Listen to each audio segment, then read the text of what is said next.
welcome. Good evening. Thank you for coming here.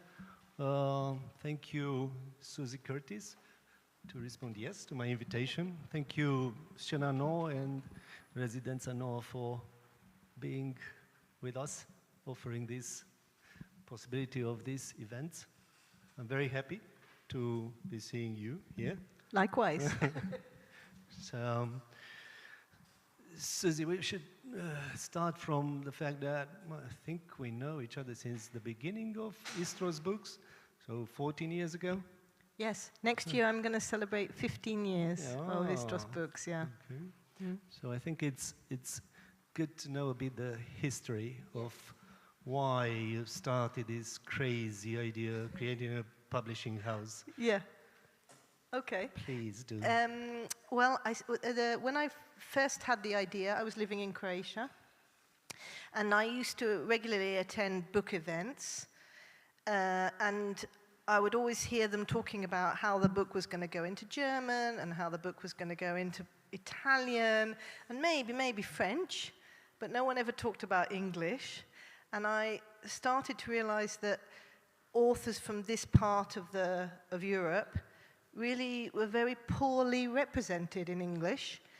And I suppose, being an optimist and a little bit foolish at the same time, I thought I could do something about that, you know. And I spoke to people about it, and they said, well, you could be an agent. And I thought, well, I didn't really want to be an agent because I want to make something, you know, I want to produce something. So I'll start my own publishing house. And I chose the name Istros because it's the old Greek or Thracian name for the Danube. And the Danube River and its tributaries flow across this whole region. So it seemed to be like a good image, you know, the kind of flow of words across borders. The people that you wanted to represent. Yes, exactly, exactly. And yeah, I started from there.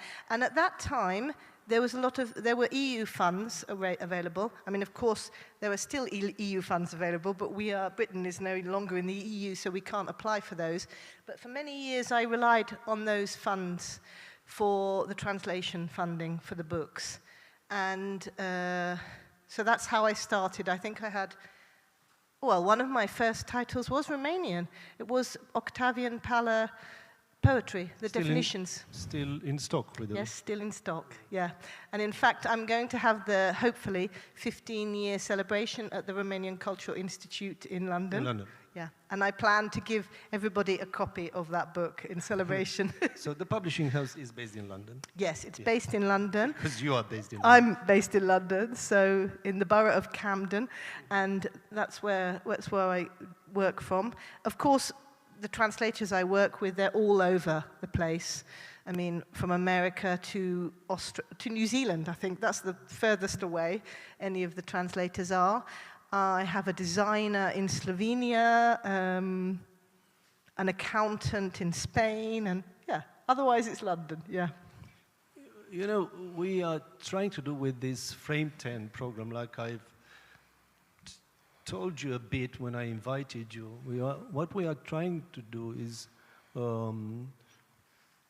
look at the independent publisher from here in Romania and from elsewhere, and using this kind of view to understand a bit more about nowadays book market in Romania and elsewhere, and what we can do to make it a little bit more connected, and to understand a bit what we can do. Myself being a bookseller since 18 years and trying to get interesting titles in English, in Romanian, being a bridge in between cultures, and also trying to get Romanian authors translated in English. So what I hope after this, my hope after these meetings is that we'll have a good practices plan for the future. For some of the ideas are already noted there, like the lack of associations of the guilds in Romania, for example, we lack an association of the booksellers. We are we are one of the few countries, just Romania and Estonia, surprisingly. Bulgaria has a combined one, an association for the editors, the publishers, and booksellers, and so on. So this is our main goal, you know. So I would be very interesting to find out what are your main problems in daily creating the list of the publisher titles and connecting with authors and translators, and also not only this one, but all these technicalities of the daily life of an independent publisher in London. And it's helpful for everybody which is not in the field to understand a bit how things are working.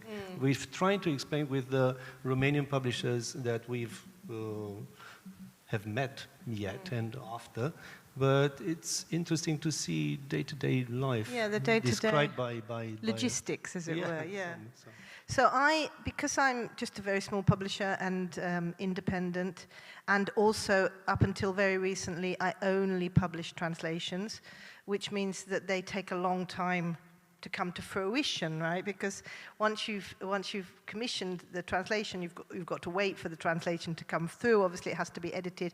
So I'm always planning a year in advance for what I'm doing next year. I always have to have all the books lined up and the translation funding for all of those books, because often, I mean, in general, I can say that the translation is the most expensive part of the book that I'm going to publish. Because I don't publish many copies at once, because I don't want them sitting in the warehouse.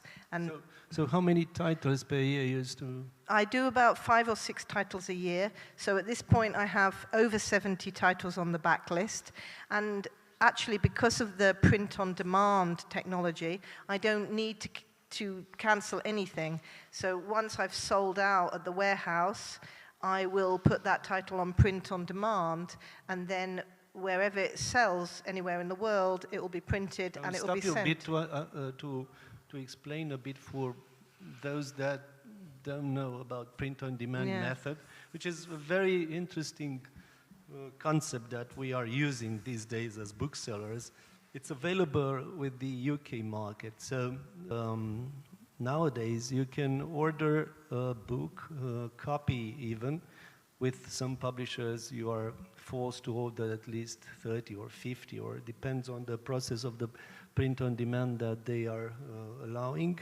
But you can basically order even some copies of a title that it's, or used to be out of stock or out of print even. So the technology is available because the prices are not, the differences in between offset printing, so in the big printing houses, let's say, is not so different, is not so big in comparison, the digital one. So in a small printing house, the digital one could be printing some copies even for a distributor like myself in Romania, even though that is printed on demand in UK. So lots of books, titles in Cărturește and Friends are in this situation. Like, for example, I don't know, Mihail Sebastian's Journal, which is an important title for me, for the bookshop, and it's used to be published by Pimlico with Penguin Random House,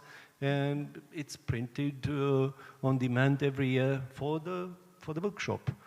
So yeah. Okay, yeah. So it's a very good way. It's a very helpful technology, which are using it already. So. Sorry, will be lots of technicalities like this one, but, it's true. But I think it's helpful for people to understand the contribution of everybody in the chain, and how a book edited, published in UK, it's to be found in a bookshop in Romania. So in the UK, I have a warehouse, obviously, and when I'm printing a book, 500 copies or whatever, they go to the warehouse, and then the orders from the bookshops all over the UK and Northern Ireland, I think, they come through the system, Nielsen's as it's called, and all the orders go directly to the warehouse, and the warehouse fulfills the orders, right? So I'm not sending out books unless someone happens to buy something from my website, but that's, you know, a couple of books a month. Otherwise, it's all going through the main orders. And so you have to, as a publisher, as a small publisher, you have to give a percentage of the sales to the warehouse, and you also have to pay them to keep the stock. So 5,000, 10,000 books, whatever you have with them, you have to pay them for the storage. So that's why print on demand is also a great thing for titles that are from the backlist that are not selling a lot. I will interrupt again, sorry, for translating a bit this one as well. So a book is produced by a publisher, but also not printed by the publisher, obviously printed by a printing house. It gets printed by the printer, yeah. And as a publisher, you have, if you want to be distributed overseas, you have to have a contract with a distributor and say a warehouse, let's say. And for me, as a bookseller, to have that book distributed is mandatory to open an account with that distributor, even though I'm discussing with the publisher. So this is the circuit, very shortly put. It's true. And then there were other people involved because, in general, almost all publishers, not all of them, if they're very small, they might choose not to, they would have representatives, or as we call them, reps. And they are a group of people who go around... One of my favorite groups. Your favorite groups. Yeah. They go around the bookshops, and you also get visited by them here. Some of the people here have met some of the reps in our bookshop. They go around the bookshops and they sell the titles in. So, you know, they would come to you and go, look, Istros Books has this one, has this one, has this one, and then you order through them. So I also have reps, and I also have to pay them, obviously. So everybody's... Some of them still having printed catalogs, you know? Yes, yeah. I think people like printed catalogs now. It's easier to look at, yeah. And you can live with the people going to the bookshop, so the clients and customers and who wants to see those titles. Yeah. I used to have a European rep who used to go around the European bookshops, but at this point, because I know the booksellers, like I know you, I don't have a rep anymore. But you do have representation through Impress. Through Impress in the UK. And I've met Jane Pike. Jane Pike, is your rep in a sense. She is, yeah. So they're doing, you know, but they don't rep only Istros, they rep many small publishers. So, so for me, that's part of, I mean... There's room for freelancing even in our... Yes. There's still room. Yeah. So there are freelancers in the sales representatives distribution system. And so kind of DJs. I don't have to do that usually. I leave it up to them. What I'm doing most of the time is I edit all the books that I publish. So once I get the translations in, I will then edit the translations and have a dialogue back and forth with the translator, and if it's necessary with the author as well, to make, you know, till we get to everybody's happy with the translation. And then a lot of my time is spent applying for funding to pay for the translations or for the books, the production sometimes. So for that, I'm applying to the Romanian Cultural Institute, to the Croatian Ministry of Culture, to the Bulgarian Ministry of Culture, various ministries of culture, if they do that kind of thing, and to the Arts Council England, and to PEN, English PEN, to try to get each book covered, at least for the translation to be paid. Yeah. I usually meet you at the London Book Fair, even if we don't have a scheduled meeting. We don't have much time, do we? So we see each other in London Book Fair in spring. In our field, there are two main events as book fairs, which is in spring is London Book Fair, and in autumn, in a few weeks, will be the Frankfurt Book, which is the hugest, which you don't attend usually. So there's a department in which I'm not knowing too much about. Maybe this is a part of the work that you should discuss a bit, the rights. The rights. Yeah, so because I don't publish the books in the original language, I don't hold the rights for that book as a publisher. but you know, so for example, a Croatian publisher publishes a Croatian book, usually they own the rights for that book. They've negotiated it with the authors, and then they will go to the book fairs and they will try to sell the rights to an American publisher, to an Indian publisher, to a Chinese publisher, so from the original. But because I publish the translation from the original, I have only the rights for the English language. So I don't go to the Frankfurt because I'm not really, I don't really have to sell those rights. These are usually for a period of time. So depends on the contract, yeah. Okay. It depends on the contract, yeah. But it's interesting because people are asking me from time to time, sorry to interrupt again, but I will interrupt you a lot, sorry. Go ahead. People are asking me from time to time why some Romanian publishing houses are not having in stock some important titles translated. But it's because they pay just for a period, so they own the rights so they don't have the rights if you don't pay. Okay? Even if they have the translation in Romanian, in many cases are very good, we have a dog. A little dog. So they are paying just for a period of time. Yes. So they have to repay. Yeah. Thank you, Susie.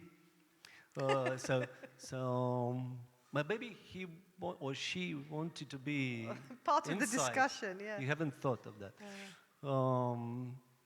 Or somebody translate what she or he said. So they've paid for a period of time. So even though it was a bookseller, I have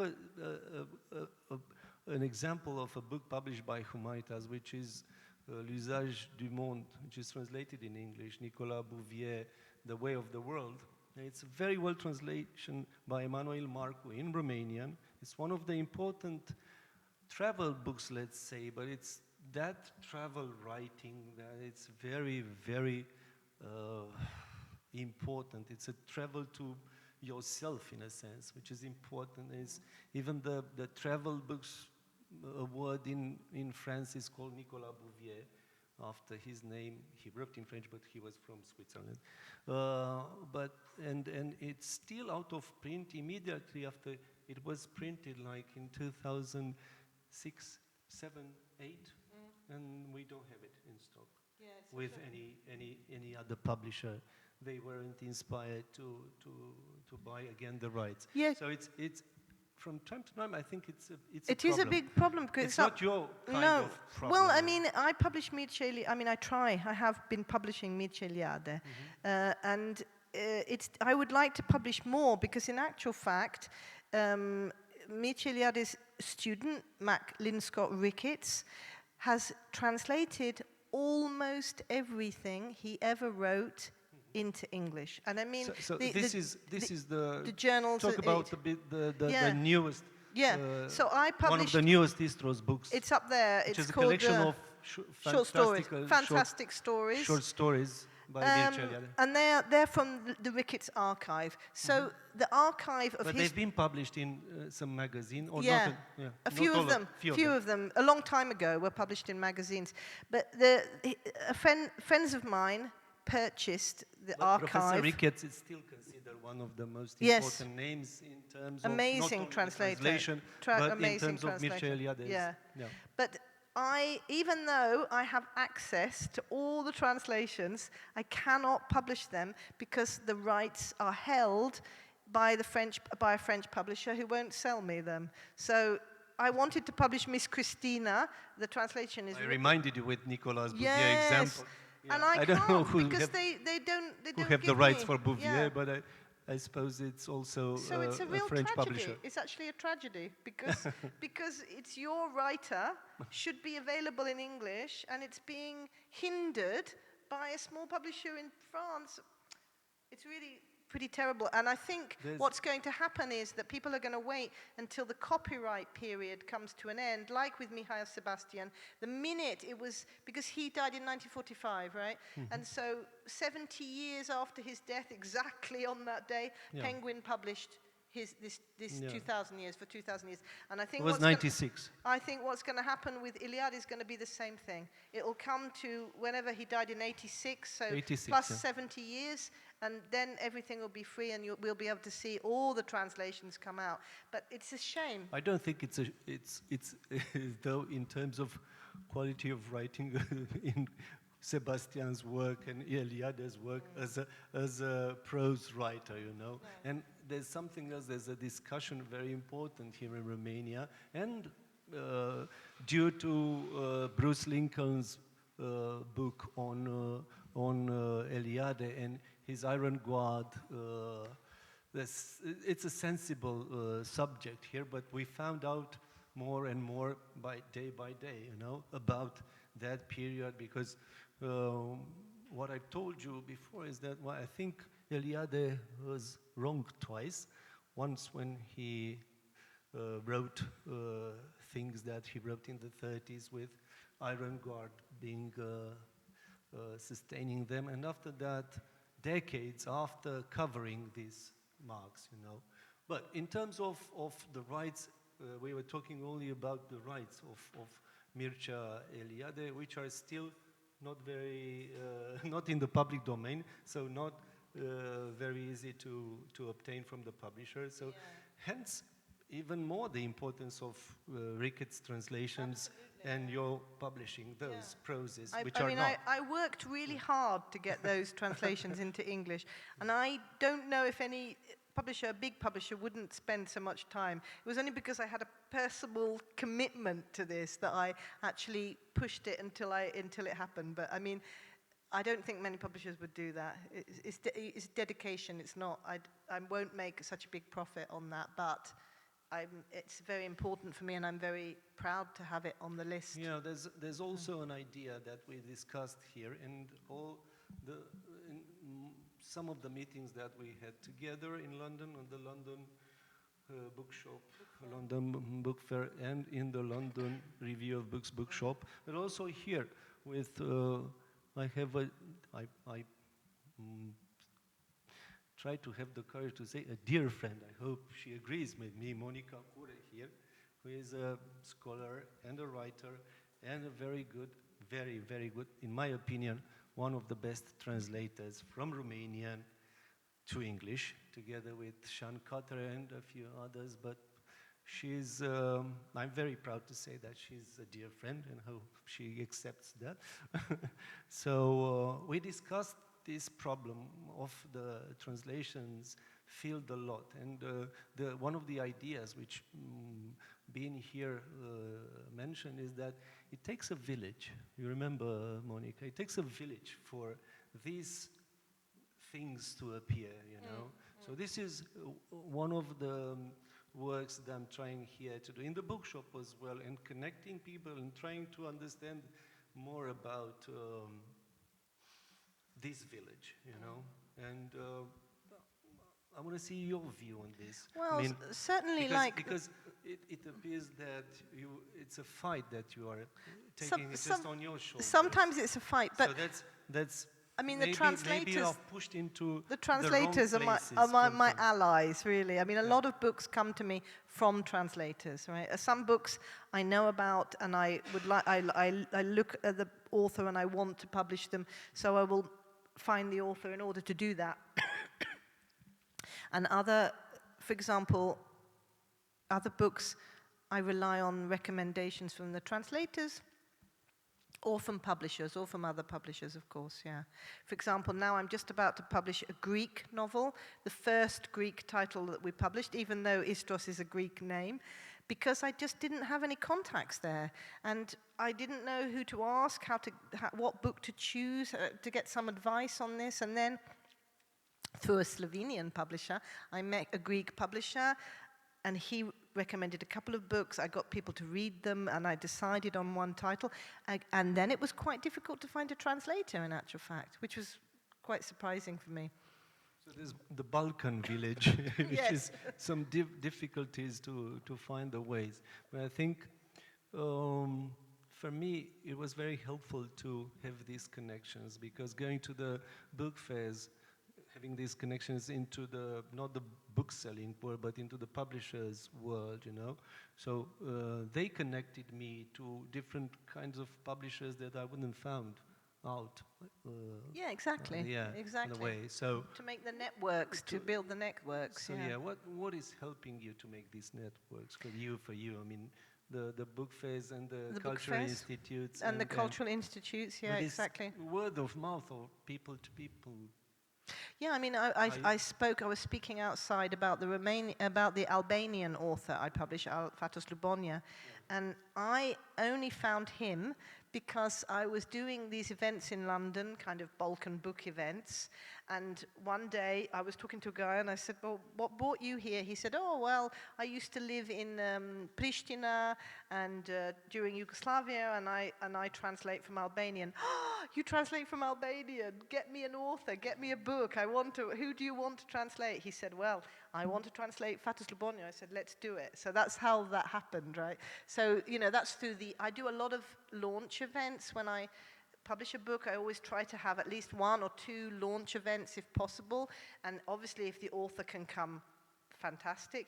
If the author's not available for whatever reason, sometimes there's a problem with visa. I just launched a Serbian book in England, and it was just impossible to get the visa for the Serbian writer. But luckily, the translator lives in London, so she represented him, and yeah. And so through these events, I also meet people as well. And through the London Book Fair, or I have been on a number of publishing fellowships to Bulgaria. I was on to Turkey a few times.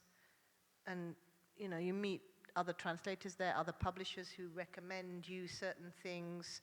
And I think it's the wonderful thing for authors to get into English. I don't think people realize it's such a big step, even though I can't claim to be able to sell millions of books, not even maybe thousands of books. But at least they are translated. But they're in English, you know? That means every editor in the world can read them. So we are that's mentioning a huge thing. Here all the time that only 7% of the market in US and UK in total is translation. Otherwise, that's fantastic when a Romanian author, Romanian translation is there, and especially when it's well done. So yeah, for me it's astonishing because even those meetings, you know, I told Monica someday that we had Sean Carter a few years ago in the bookshop visiting Romania also for translating something and having a program with Mogoșoaia. And Sean is a dear friend already, and he's always asking me what you have read or what Romanian author you would like to be translated into English. And I was astonished that nobody from Romania, even though Sean is here since ages, nobody told him about Radu Cosașu. Probably I'm nostalgic in a sense, but I think still that Radu Cosașu is a very important stylist of the Romanian, from the Romanian authors, and also his work is very important to understand communist time. So Sean found one of the volume of the cycle of Supraviețuire of Radu Cosașu, and he was reading the 3rd volume, Logica, and he said he wrote me immediately from Texas back home saying that it's amazing writing. You know, still I would translate this if somebody would. So it's a complicated matter. Complicated, you know, to have the right title selected. I think our small contribution as bookseller could be this one as well. I mean, I'm seeing that. I'm looking at that. Definitely. You're one of the stakeholders. You're one of the stakeholders, And I remind the day that you arrived in Anthony first, you know, being curious about the bookshop, obviously. And the same did the great John O'Brien, who owned or created Dalkey Archive Press, which is now owned by Deep Vellum in Texas as well. So this owner of a very prestigious publishing house from Ireland, Dalkey Archive, named, like I've mentioned before, after a novel by Flann O'Brien, which is absolutely divine author, unfortunately translated just with Swim Two Birds in Romanian, a masterpiece. he was just entering after a visit of the Romanian Culture Institute, where even though Patapievic was director back then, they didn't know about the bookshop because Anthony Frost was very, very young. But he found it and entered in to the bookshop, and we became, let's say, friends in a sense, literary at least, you know, because he was eager to find out who ordered 2,000 books of his collection, you know, and he said to me that only Uppsala universities from Uppsala Library owned more than 2,000 books. You know, no bookshop in the world owned so much. So he wanted to. This was John O'Brien. John O'Brien, yeah. He wanted to know who Anthony Frost was. And he found out that we were Anthony Frost. And the first question that he asked me was, what writers would you like to see from Romania translating? And I was a bookseller since 6 months. And imagine what I felt like. And the next fair, he invited me to meet Patrick Miller at the dinner in London Book Fair, who was the translator of the Journal of Sebastian. So I think these are the contributions that we both can bring to the market, and for creating this and to create a more powerful bridge in between cultures. Absolutely. So in fact, one of my biggest achievements is when I managed to persuade at the London Book Fair a Danish publisher to translate and publish a Bosnian book that I'd published. And I was so raving about this book. They said, oh, it sounds great, but we don't have a translator. I said, I know one. I know who can translate it also. So I found them the translator, I found them the book, and it was published. And for me, that was such a great feeling because not many books make it out of Bosnia. And Bosnia doesn't have much to celebrate, but it has a wonderful culture, and it should be celebrating that. It has wonderful films, wonderful writers. So, you know. As Romania. Yeah. As Romania. Yeah, of course. So yeah, this is why when I'm asked people entering in Cărprește and Friends, they say this is the smallest, 45 square meters, but it's the most important. That's why I'm saying always, you know. Yeah. So yeah, one of your last books is this Grandma Non Oui. Ah, yes. Which is by Macedonian, yeah. Macedonian author Lidia Dimkovska, and it is translated from Macedonian by Christina Kramer. It's just been long-listed on the 2025 National Translation Award in Prose. Yes. From the American Literary Translators Association, which is quite, I've submitted books before, but this is first time we've got to the long list. And I think there are only 12 books on the long list, so it's not like the Dublin, for example, which has a very long list. This is quite a selection, so it's a pretty big thing, yeah. And in fact, that book came to me from the translator. So the translator wrote to me, and she said, I've got funding for this translation, and you must know Lidia Dimkovska, which I did. And she said, would you like to do it? And I said... Because you know everybody from the Istros Well, I just know her. She's quite well known, and I spend a lot of time in Slovenia. Even though she's Macedonian, she lives in Slovenia. Actually, interestingly, she speaks fluent Romanian. Of course. She lived here, she studied here, I believe. And she met her partner, who's Slovenian, and they both speak Romanian. There's a beautiful, Macedonia is very beautiful, and Kapka Kasavo, one of my favorite authors from the region who lives in Highlands and writes in English, it was invited at a documentary in the jury of a documentary film festival, Market Docs, in Skopje a few weeks ago. And, you know, we've met together with her in London. Yes, in London we met together, yeah. And I received some photographies from a friend, Macedonian friend who lives in Romania, but he was there in Skopje. And I received some photos of this gathering in Bukva, Leta, one of the bookshops in Skopje. Yes, I've met you for a few hours before the meeting, after this March. And I mentioned you, I didn't know if I would say to you again this one, because I was about to praise a Romanian translator, which is Alexandra Coliban. He's one of my favorite Romanian translators from English to Romanian. And now having Mr. Emil Coliban, father here, I want to praise her even twice. Yeah. But she translated lots of great authors into Romanian. But last translation is one of my favorite Libyan origins, English, London-based writer, which is Hisham Matar. And I congratulate also Alexandra for the translation of the book, but also Dan Croitoria and the team from Polyrom for translating this. It's a great translation of a great book. And it begins, in the beginning is the explanation of the subject you will find out reading the book. Please read the book. It was awarded last year with the Orwell Prize for fiction, the political fiction.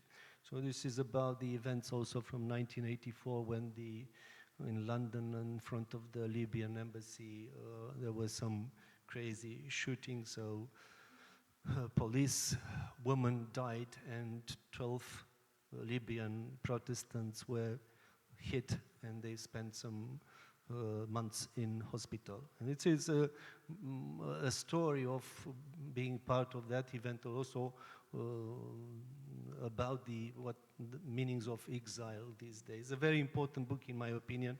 And there's also some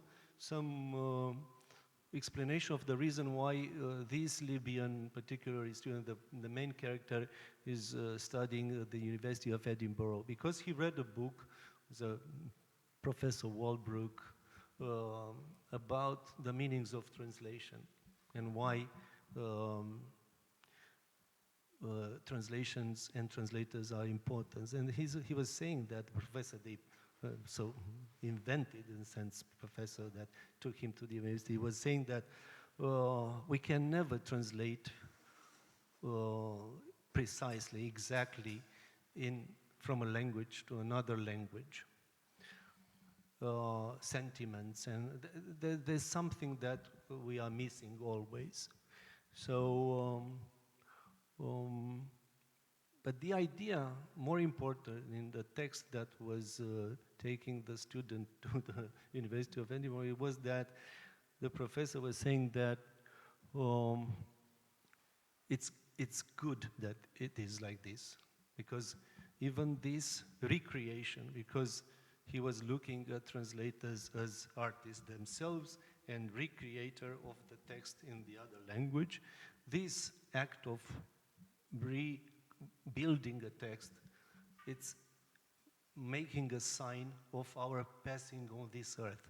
So this is why it was important to not bother with the problem that you cannot translate precisely exactly, but the important things that it is to be said about translation, that you recreate the text in another language, and translators are artists and they recreate the text in the other language. And I hope that you have worked with these kind of artists.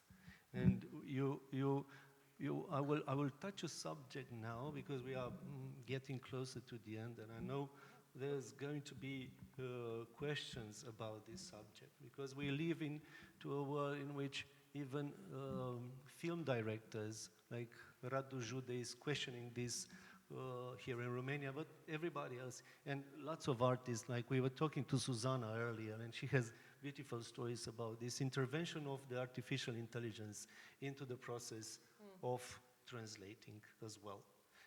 And translating is, like I said, a form of art, in my opinion, and a very important one. And you published recently a piece that an article, an article about this relation between artificial intelligence and translations, and you opened kind of a Pandora box. You know that. I've told you before. So yeah. So if you want to elaborate on this subject, if you feel like.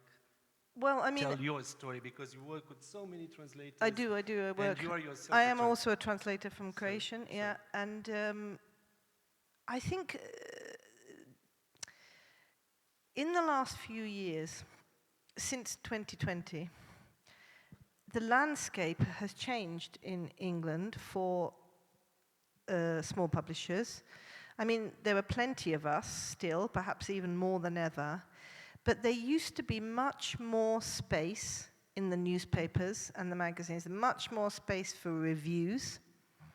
there were reviewers who were employed by the newspapers, and there were reviewers who really knew their jobs, and they knew the publishers that published good books, and you could always grab their ear, and you could always tell them about something good that you were publishing, and a lot of the times you would get a review. And so, as Istros titles, they were regularly reviewed in The Guardian, the Times Literary Supplement, the Irish Times, etc., etc. But in the last few years, that space has diminished enormously. It's so, so difficult to get a review now. And for a small publisher with no PR budget, I used to rely on reviews a lot. So I mentioned that Bosnian book that I was talking about the other day, which is called Seven Terrors, a wonderful book. That book was reviewed in The Guardian. I sold 40 books the same week that the review came out, right? Which is a number that you... I mean, you know, Daniel O'Keefe, when they first published Encyclopedia of the Dead in England, sold 40 books in the year, right? So, I mean, it's a big thing, you know, Guardian, especially because it's online and people read it all over the world. But now, it's really, you can't, it's very, very difficult to get a review. People are less inclined to read reviews. Newspaper sales have gone down. There's less funding available. So, of course, I mentioned that the translation is the most expensive funding. And luckily, in a country like Romania, which I believe has a great respect for their own culture, they support translations. So I can get money from here if I want to publish a book, and the same in Croatia and to a certain extent in Serbia. But if I want to publish a book from Macedonia, from Albania, from Bosnia, there's no money. So I have to be really creative about how I do this, and sometimes I can't because I just can't find the funding. So I think one of the things that I was saying in this article is that I've never used AI before, especially for a literary text. Yes, if I have an article, I might put it in just to get the meaning, right? But the reason why I even experimented with this particular system, and I was talking about a particular system. It's created by a Hungarian publishing house. Also a small publisher like Istros in Hungary, who'd been operating for 10 years, and he also is a translator. Manager being, and the creator being also a translator. Also a translator. And because he understood that the AI that was available was so poor, he built his own system. So I got an email from him out of the blue, and I thought, okay, I'm going to try. So I went to his site, and the way it's set out is very user-friendly, right? So I wrote to him, and I said, well, this is very impressive. Like, tell me your story. And so he told me a bit about his publishing house, and he said, you know, if you want to try just a chapter, I can give you a free code to do a chapter. I thought, okay. So I chose a Bosnian novel of a writer that I know, and I've also translated this writer, so I know his prose, and it's very demanding prose. I put in one chapter, and the first thing that it does is it breaks it into paragraphs, right? And then it took about 20 minutes for the translation to come back, and I was, oh my God, because the translation was really very good. And then there were two further levels of sophistication, let me call it like this, where it would break down sentence by sentence and offer you alternatives. So it translated it, I mean, I've got an example in the article that I wrote. It translated the sentence a certain way, and then it came back and it said, look, you could also translate it as this way. And why would we say that you could do it this way? Because this way is more sophisticated and it shows a different point of view. And I mean, the editing suggestions were quite incredible, really. And me, in this case, because I know Bosnian, I could see the translation, I could see that it was accurate. I could then go and make a choice on this. I could say, yes, I accept your suggestion. No, I reject it. Or the further choice, I do want to make an edit, but I want to make my edit, right? And this was how it worked for the whole text. So and then I asked him, because I happen to know, because I applied for funding for that book, so it's 72,000 words. In according to the British Association of Translators, if you're paying the recommended rate of £100 per 1,000 words, it comes out £7,200 to translate that book. If you use his program, it comes out £550, right? So there were things that I had to take into consideration. I'm not saying that I would do it, I don't know, but I thought it was a very interesting experiment, let's say. And that's why I wrote the article, because whether we like it or not, whether I like it or not, that technology exists. Yeah. we will take comments, obviously, and questions, and after that we'll finish. But let's take the questions. I know Monica would like to have some comments. So anybody else, of course. So this is the moment. After that, we're going to close with some other things I want to say to you and find out from you. Nice things, of course. Yeah. All right, thank you, both of you, for such an interesting conversation. And yes, I had read that article, so I was really looking forward to getting a chance to chat. And especially, I think it's important to have this conversation after hearing about all your hard work, which I so appreciate, and as well as your struggles, which are very real. And as Vlad was saying, it affects all of us in the literary ecosystem. But also, I mean, just from your stories tonight, you talked about translators as securing funding, and specifically the Macedonian translator for a country that didn't have national funding, acting as agents, the translation itself, of course, promotion. And that was both in terms of prizes, the visibility of the recent long list, Alta Prize, really, is a promotion for the book, as well as events where translators not only, I think, come in when authors aren't available, but can actually speak to the book differently in many ways, both culturally, as well as just as, an outside perspective, inside-outside perspective. But having said all that, I think really when I read your article, something that came across to me is something that I think is becoming more, people are becoming more aware that translators are writers. Every single word in English is the word of the person translating it. And so if you are going to, if a publisher is going to publish an AI translation, why not publish an AI written book from the beginning? That's really the way that I see it. I'm sure that will happen too. I know it's going to happen, but that's definitely people who understand the very human act of writing, of telling our stories. They're not going to be interested in reading, in buying, in promoting a book that's written by AI. So I think that's where we really have to band more closely together in the publishing and the book industry. And it was interesting. I think there's two things I want to say.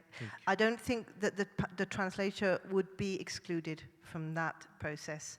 I think, for example, I needed to know the language when I used that program, and that's why I used a Bosnian book so that I could check, and I would then have to go through sentence by sentence, so there would still be a role for the translation, right, but it wouldn't be the same role, that's well, sure. I'm also saying, I obviously am not against AI tools, but in kind of the example you gave as the cabinet maker who refuses to use an electric planer, for me, I think of it more of like an online dictionary, right? I don't feel the need as a translator to have a physical copy.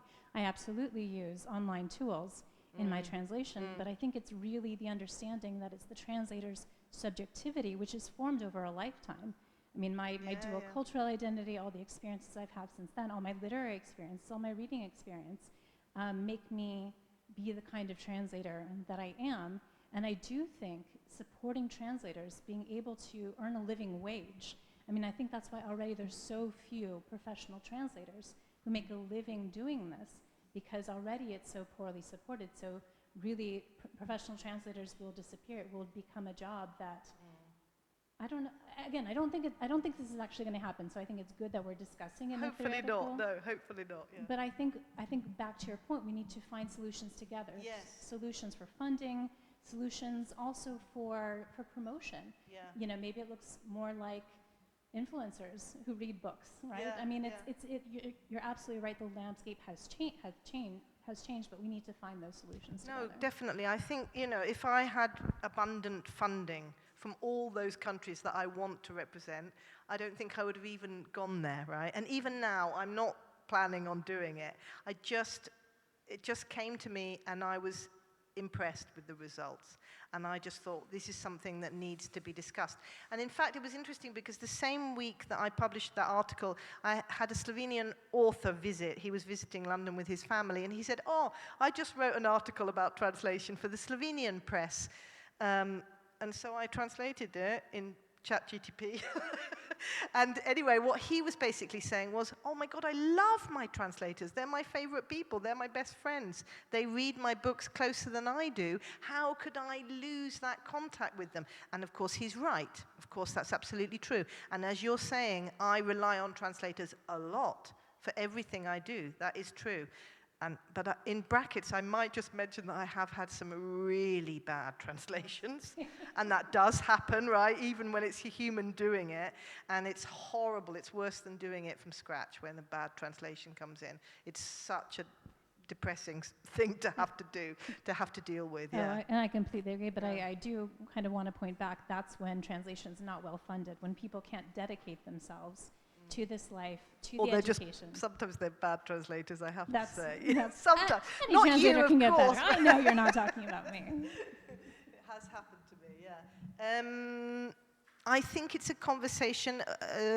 One of my translators from New Zealand, actually, who translates Croatian, he wrote back and he said that he felt that what might end up happening is that there will be like a two-tier kind of thing. And if we can go back to the furniture making kind of, comparison that I made in the article, he was saying, look, most of my furniture is IKEA. I don't go to handmade furniture. I would love to do that, but I can't because I can't afford it, right? So he was saying, I think there will always be a place for human translation, the top of the game, the high end, the premium. But what might happen is that, someone like Amazon, or whatever, Amazon Crossing, who I believe are the biggest English language publishers of translation in the world, right? They're going to use AI, aren't they? It might be that us small publishers carry on this kind of niche, this bespoke, hand-translated, hand-crafted, and, especially genre fiction, I think, fantasies and crime of it, may well go straight into AI. And maybe that's not a problem because there's a different kind of reader, right? And they're looking for a different quality of language. In fact, they're looking really for story. They're just looking for plot, aren't they? They're not looking for this sophistication which we are looking for. So, yeah. I imagine that's what's going to happen. Unless we have a huge solar flare, all the satellites are knocked out, and we go back to doing everything by hand, which, believe me, I would love. I think we are looking for truth as well, Yes. not only sophistication, and I would give that fight into the hands of humans, not finding the truth together. So it is a discussion just opened. So please, Michael Bird. So I was going to ask why the French publisher won't let you have the Eliade texts. They're going to sue me for slander, you know that. It's not being recorded. It's just the red one. I'm not gonna mention their names. I think that they have money in mind. They're thinking, this is Michel Eliade, and sooner or later, Penguin are going to come and beg us for the rights. And they haven't. So we're not. I don't think they will. No, we're not going to give it to little Istros because who is Istros, And I tried to say to them, well, look, if you give me the rights, I get publicity for it. People start to know what it is, and then maybe Penguin will come to me, yes, and I will sell them, and you'll get a cut. So win-win, right? But if it doesn't get published, no one knows it exists. So it's a very narrow-minded point of view. I think that often happens with small publishers, in fact, of translation, that the small publishers are the ones who take the risks, who have the contacts, who give them the good writers to publish, and then when it starts to move, people start to notice, the big publishers come in and they say, we'll buy those rights off of you. And of course, I would have to sell them because I can't even print that many books. I just don't have the capacity. So if I ever had a bestseller, please, I would have to sell it to a big publisher anyway, you know, because I wouldn't be able to manage it. I don't have the capacity. If I may add, you remember that the first Romanian to be published by Penguin Modern Classics, translated from Romanian, not where before were Eugen Ionescu and Cioran, but the first one was Mihail Sebastian with 2,000 years. Which was out of copyright. Yeah, because it was the public domain. Yeah. Even so, you know, and it was by chance of two things. Filippo Chiari translated it sublime, in my opinion, for his own pleasure, for understanding a bit more about the place he was living already since ages, interested in the situation of the Jewish intellectual in Romania when the Nazis arrived, what happened with the generation. And also, we had the Romanian woman, Casiana, in the board, in Penguin. So even so, it was so hard. So imagine how hard it is to be translated into these big collections in English. It often comes down to just one person fighting in the right place. It often comes down to that. One question, sorry, is I mean, in terms of sales, I mean, I know you're not commercially driven in terms of volume, but how many books of a sort of particular edition over, say, 14 years do you sell of copies of books? You mean how many copies do I sell a year? Like, no, of, say, one edition. Use the microphone, please. Your biggest name. How many copies? I mean, over the whole 14 years, I suppose even the bestseller, you know, would be around 2,000 copies. Right. Each individual. Yeah, for like one title, let's say. I don't, you know, because as Vlad was saying, translated fiction is a kind of niche in England. It's not,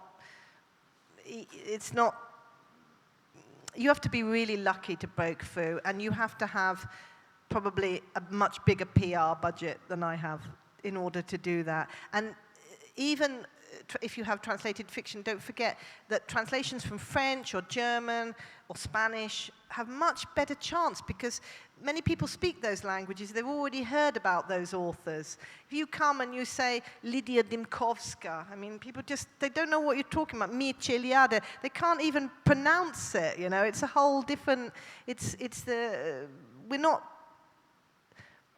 we don't feel so close to those cultures. But do you think, sorry, please. Do you think that now there's a sort of first generation of children and teenagers who have, in some ways, grown up in the UK, from the Balkans especially, from Kosovo, Romania, much more now, and Albania as well? Yeah.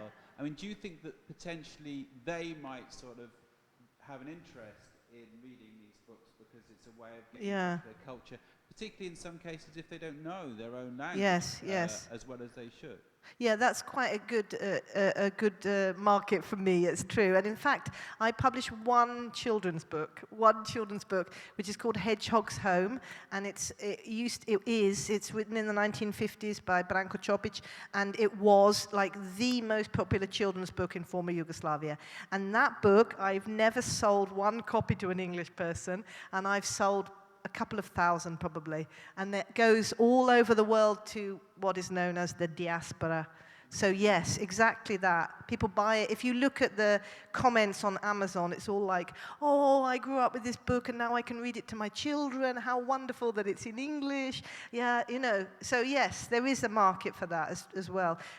You have to capture it. It's always like you've got to have an article, and you're a journalist, an article in the right place, a review at the right time. And writer is a published author as well. Do you want to publish Michael? There we go. It's even easier because he writes in English. Yeah. But he's almost Romanian in a sense. I mean, he can pronounce Breaza. Yeah, exactly. Unlike me. Yeah. So, yes. Other comments or questions, please? Susanna, do you want to ask? Thank you Mari, for being here. A dear customer who became a dear friend as well. Thank you. In the bookshop. Expanding a bit on what Michael said,